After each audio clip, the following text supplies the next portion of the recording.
बिस्मिल्लाहिर्रहमानिर्रहीम। अस्सलाम वालेकुम। मैं हकीम मलिक अहमद खोखर चांदपुरी आपकी खिदमत में हाज़िर हूँ। तो आप देख रहे हैं महबूब मतलब का यूट्यूब चैनल और फेसबुक का ऑफिशियल पेज।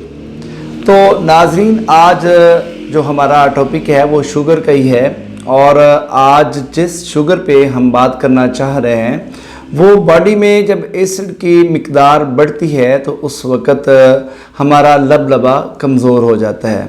तो हम शुगर का जो ट्रीटमेंट करवाते हैं वो वही मेडिसन, वही परहेज़ें, वही मामलात, वही टिप्स, वही टोटके हम इस्तेमाल करके अपने मामलात को ख़राब कर रहे होते हैं। तो नाजरीन, हमारी कोशिश ये है कि हम आपको आपका मिजाज बताएं कि आपकी शुगर कौन सी है। तो जब आपको उस मिजाज का पता चल जाएगा कि जिसकी वजह से आपको शुगर हुई है, तो कम अज़ कम आप सिर्फ मेडिसिन पे जो है वो ज़्यादा मेडिसिन का रुझान ना करें। हमारी कोशिश ये होनी चाहिए कि हम प्रॉपर जो है वो परहेज़ करें। तो परहेज़ सिर्फ ये नहीं होगा कि आप सिर्फ मीठी चीज़ों से करें, आपको प्रॉपर एसिड वाली हर चीज़ को बिल्कुल मुकम्मल तौर पे बंद करना होगा। तो जब एसिड बढ़ता है तो खून गाढ़ा हो जाता है, पट्टों का खिंचाव हो जाता है, कॉन्स्टिपेशन होती है, मैदे के मुंह के ऊपर इन्फेक्शन हो जाती है, पट्टों का खिंचाव होता है और पिंडलियाँ दर्द करती हैं, एड़ियाँ फट जाती हैं, दांत जो है वो उनमें सुराख हो जाते हैं, हेयर फॉल का मसला हो जाता है। तो हम सिर्फ कसूर बनाते हैं कि जी हमें शुगर है जिसकी वजह से ये प्रॉब्लम बना हुआ है, लेकिन इन वजूहात की वजह से शुगर हुई है। जब एसिड की मिकदार बढ़ी है तो हमने वो चीज़ें नहीं छोड़ी जिनकी वजह से हमें शुगर हो रही है। तो हमने जब डायग्नोस करवाया तो पता चला है कि हमें शुगर हो गई है, तो हमने सिर्फ चीनी बंद कर दी है और बाकी हर चीज़ को हम मुसलसल खाए जा रहे हैं। बाज़ लोगों का कंसेप्ट है कि वो कहते हैं कि जी आड़ू खाना चाहिए, कुछ कह रहे हैं कि हमें करेले खाने चाहिए, कुछ कह रहे होते हैं कि हमें जामुन की गुठलियाँ खानी चाहिए। तो जिन लोगों को एसिड की मिकदार की वजह से, ज़्यादती की वजह से शुगर होती है, जब वो जामुन की गुठलियाँ खाएंगे, किसी नीम हकीम या किसी टोटका या कोई यूट्यूब पे जो रिसर्च नहीं करते, तो उनके कहने पे जब हम ऐसी चीज़ खाएंगे तो खुदा ना खासा, अल्लाह ना करे, डेथ तक हो सकती है। तो हमें कोशिश करनी चाहिए कि जब तक हमें अपने मिजाज का नहीं पता चलता उस वक़्त तक हम कोई ऐसी चीज़ जो है वो इस्तेमाल ना करें। मेडिसिन तो दूर की बात है, कोई ग़िज़ाई मामलात जो हैं उनमें कोई ऐसी बदपरहेज़ी ना करें।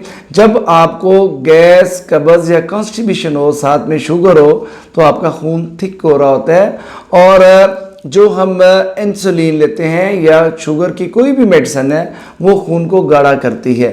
तो साथ साथ हम अल्हम्दुलिल्लाह जो परहेज़ बताते हैं उससे खून पतला होता है, जो मेडिसिन देते हैं उससे खून की सर्कुलेशन, सिर्फ शुगर नहीं कंट्रोल होती बल्कि उसके दीगर मामलात जो होते हैं, स्टमक के मुतल्लिका, जो पट्ठों के मुतल्लिका होते हैं या बॉडी पेन्स होती हैं, वो सारे मामलात अल्हम्दुलिल्लाह वो ठीक हो जाते हैं।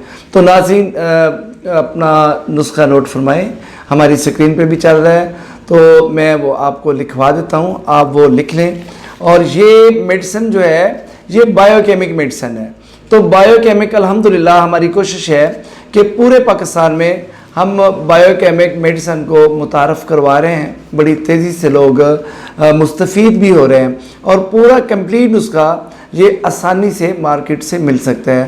तो ये अपना चल रहा है, साइड पे स्क्रीन पे आप देख सकते हैं, और मैं आपको ये नोट करवाता हूँ। नेट्रम फास है 3x, और मैग्नीशिया फास है 6x, और कैलकेरिया फ्लोर है 6x। तो इसकी जो मिकदार है वो 7 आप लिख लें। दूसरे नंबर पे ये है कि ये पाउडर फॉर्म में अगर मिल जाए तो बेहतर है, अगर टैबलेट फॉर्म में मिले तो उसको पाउडर फॉर्म में कर लें। तो इसकी डोज़ ½ टीस्पून है, सुबह, दोपहर, असर और रात गर्म पानी में मिक्स करके आपने ये इस्तेमाल करनी है। इससे इंशाल्लाह आपकी शुगर भी कंट्रोल होगी, मुकम्मल तौर पे कंट्रोल होगी। हम इसको ख़त्म का लफ्ज़ नहीं कहेंगे, लेकिन आपकी शुगर अल्हम्दुलिल्लाह मुकम्मल तौर पे कंट्रोल हो जाएगी, और आपकी दीगर जो अलामात हैं الحمدللہ وہ بھی مکمل طور پہ کنٹرول ہو جائیں گی۔ تو ناظرین، آپ کو اگر ہماری یہ ویڈیو اچھی لگی ہو تو مہربانی کر کے اس کو سبسکرائب اور لائک شیئر لازمی کریں، تاکہ لوگ جو ہیں وہ ان کی معلومات میں بھی اضافہ ہو اور وہ اس میڈیسن سے مستفید ہو سکیں۔ اور ناظرین، اگر آپ کو یہ میڈیسن نہ مل سکے پورا پراپر کمبینیشن، تو آپ الحمدللہ ہمارے پاس سٹاک موجود ہے۔ نیچے سکرین پہ ہمارا نمبر چل رہا ہے، آپ نے ڈوز سلیکٹ کروانی ہو، آپ نے مزاج کی تشخیص کروانی ہو تو آپ ہم سے رابطہ کر سکتے ہیں۔ ناظرین، اپنا خیال رکھیے گا، اللہ پاک آپ کو صحت کاملہ عطا فرمائے۔ اللہ حافظ۔